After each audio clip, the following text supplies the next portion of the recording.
আসসালামু আলাইকুম, স্বাগত জানাচ্ছি আজকের টপ 10 নিউজে।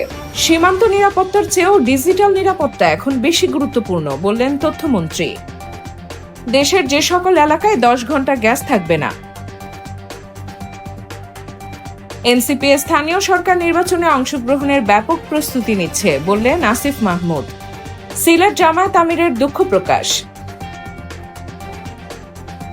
ডেঙ্গু প্রতিরোধে ফরিদপুরে সচেতনতামূলক র্যালি অনুষ্ঠিত। বাংলাদেশের সঙ্গে কেন সামরিক সহযোগিতা বাড়াতে চাইছে তুরস্ক? আমরা তেল বিক্রি করতে না পারলে এই অঞ্চলের কেউই পারবে না বললেন ইরান। মিথ্যা মামলা প্রত্যাহারের দাবিতে ভুরুঙ্গামারীতে মানববন্ধন। বিশ্ববাজারে 3 কারণে বেড়েছে স্বর্ণের দাম, ইতিহাস বলছে সামনে বড় পতন ঘটবে। বিশ্বকাপের যেসব ম্যাচে গোল বন্যা দেখেছিল ফুটবল প্রেমীরা। এরকম আরো নিউজ আপডেট পেতে ফলো করুন আমাদের ফেসবুক পেজ দেশের প্রত্যয়। আল্লাহ হাফেজ।